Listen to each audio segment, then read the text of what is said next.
Salut tout le monde, c'est Raito, on se retrouve pour les spoilers du chapitre 1153 sous une forte chaleur. Encore une fois, il fait beaucoup trop chaud dans l'appart et oui, j'ai un ventilateur, mais si je le mets en route là pendant la vidéo, vous allez avoir un petit peu de bruit, donc du coup je meurs pour vous là. Voilà, littéralement je meurs de chaud pour ne pas vous infliger le bruit du ventilateur.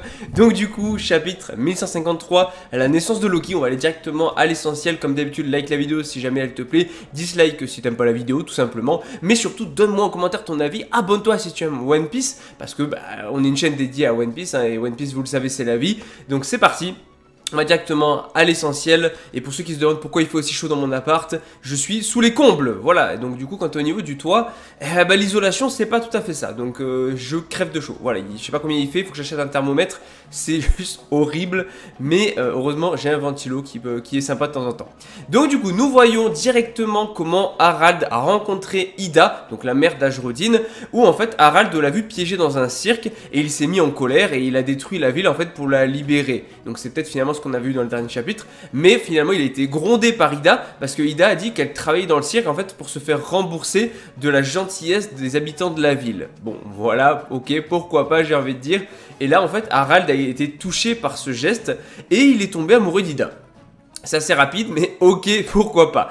Et là, du coup, forcément, il la ramène chez lui finalement à Elbaf, où il commence à moderniser Elbaf et à forger des alliances. En fait, on a un petit peu l'aboutissement de comment Elbaf est passé de ce qu'il était à ce qu'il est actuellement. Je trouve ça très intéressant. On verra comment ça a amené dans le flashback et tout, mais j'aime bien l'idée du développement d'Elbaf, comment ça a été fondé Elbaf. Donc, des années plus tard, finalement, on a Ajrodin qui est né. On a Harald qui voulait épouser Ida, mais en fait les anciens d'Elbaf lui ont interdit parce qu'ils ont, ils ont choisi une autre femme pour lui. Voilà, ils ont choisi une autre femme et c'est Estrid qui du coup était d'ascendance pure d'Elbaf. Voilà, parce que du coup l'autre il l'a rencontré ailleurs. Là pour le coup Estrid était sang pur d'Elbaf et tout, donc c'était elle qui était désignée pour être la future femme de Loki. Non, oula voilà, c'était très bizarre du coup. Future femme plutôt de Harald.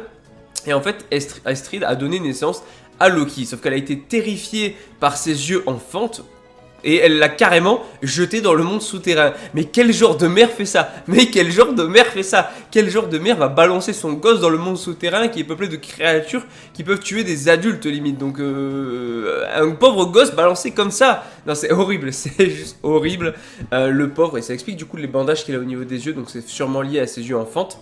Et donc en fait on a le chapitre qui va se terminer avec le Loki bébé qui rampe dans l'obscurité entouré de plein de bêtes, qui va essayer d'escalader l'arbre d'Adam pour retourner au château. D'ailleurs on peut se demander si ces bêtes là ne sont pas les fameuses bêtes qu'on a vues il n'y a pas longtemps dans le monde souterrain qui étaient devenus les amis de Loki. C'est une dinguerie d'avoir fait ça à son propre enfant. Non mais vraiment, il faudra qu'on en parle dans la review, mais là ça va pas du tout.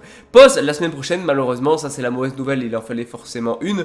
Mais bon, on a enchaîné pas mal de chapitres donc on va pas se plaindre. Et on l'oublie pas, One Piece c'est la vie.